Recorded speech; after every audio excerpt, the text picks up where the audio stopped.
Following the unfortunate incident, the bodies of the deceased were on Sunday released for burial after the ritual Islamic bath. Janaza prayers were observed as the farewell prayer for the Muslim dead. At the cemetery, the deceased, 8 of them, were laid to rest. Alhaji Yakub Bari, the General Secretary of the Fulanis in Ghana, thanked the overlord of Gabon, Yana Muhammad Abubakar II, Musek, and the public for the support in these difficult times. He urged Fulani youth to desist from retaliating while urging the security service to ensure that perpetrators are brought to book. His Excellency the Vice President have visited them. Up to when he came here, he could not speak because he was motioned of what he have seen. So we are still calling on the government to look at our needs. And also on the stretch, this has been happening not the 1 and 2. They said, when you hold your child and caning him, if you're trying to escape, you are not leaving him, he will use his teeth to find his way. So we don't want to reach there. And I'm calling all the youth of Fulanis to stay calm. All what they are sending me, the messages that they are sending me, I've heard it. But that is not the way. You could see that my last release, I said we will advise ourselves. We have leaders, we have chiefs, we have a lot of we have the courts. That is what I mean by we will advise ourselves. There's the way we could defend ourselves. We can withdraw the services of our Fulanis because most of the headers are heading the ministers' cows, animals, the judges' animals, the MPs' animals. But when it comes to these difficulties, nobody answers us. So that is what I mean in quotes, we will advise ourselves. There's many things that we could do that will affect the government. Not by taking arms. We are helpless. That's why we are calling them for help. We don't have arms. We don't have anything. We don't have any intention. Already, I said we are peaceful people. In all this intimidation, we are still calm. But we are looking to the government to come to our aid. And that is why I wrote, the Vice President is here, and I said, we only need justice. We need justice. And that justice, without justice, there is no peace. So the Fulanis in Ghana need justice. The people of Yendi, Zacholi, needs justice. There's no happiness here. We are in the month of Ramadan. And we pray to Almighty Allah, the bodies that we have buried today, may their souls rest in peace. As youth, we are looking forward for justice. We are looking forward for government to come to their aid. We are really traumatized, as you can see. At the same time, we are appealing to other NGOs or other associations.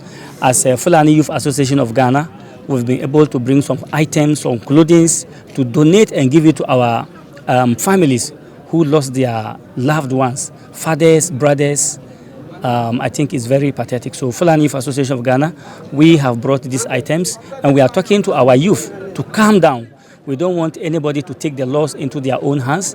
We are also appealing to them, we are talking to them, but we want justice. This distraught old man whose 3 sons were killed in the attack has been speaking to City News. Minka konji me majumde ko hulbini e ko yurmini e ko nyaagaaki alla yidi hono dum gati ayi minka dum jimi wuro fu duppi sukaabe fu barama mi yi aydu fu ko nandi e ko wodi e donc mi du'aaki yidi hono dum dugati minka dum tan jimi hande ƴonde wari mi yi ay to be pukko mi wodi balde hande min ngala to mabbe gati min anda yalle na be nyaama mi be jara min ngala andangal dum don gati ayi min ka dum ni jimi mi de nyaago Allah to Allah holla min dum ka gati min ka kawon hala. The president of the Fulani community in the northern region also spoke to City News. What I came and witnessed here today is sad, it's unspeakable, it's so sad. So I'm appealing to the authority to try to help. We should get these people to book. Why? Because of this is continued doing all over the country, targeting one trap as a Fulani is always something small. Just go and kill a human being like animal, which is very bad. It's very bad. Some of the dead bodies are even burned to ashes, which is unspeakable, to be honest with you. So I'm calling upon my fellow brothers. They should have patience. They should have patience. None of them shouldn't take law on his hand. They should let the authority should work at its seat. Earlier, the Vice President, Dr. Mahmoud Bawumia, was in Yendi for the final funeral rites of the former Second Lady. He later visited the Zacholi community to commiserate with the women and children victims left in the community.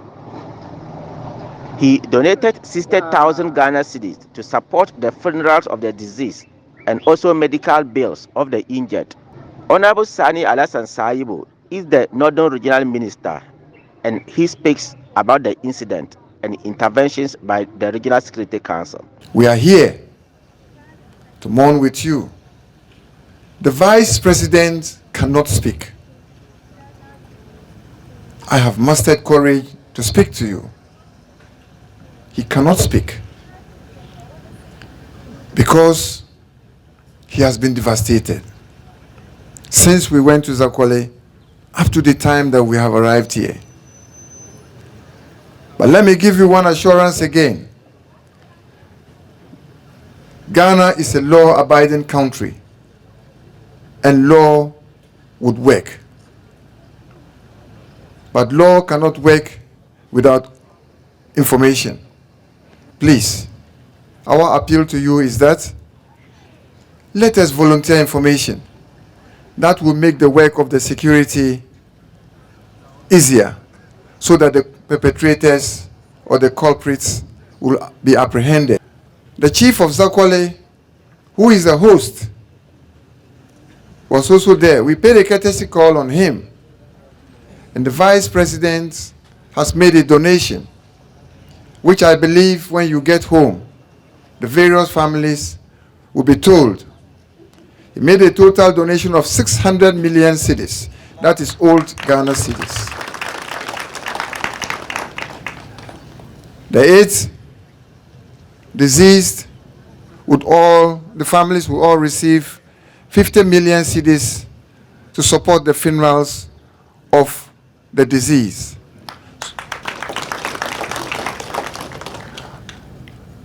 I am told that we have 4 people injured, still in hospital.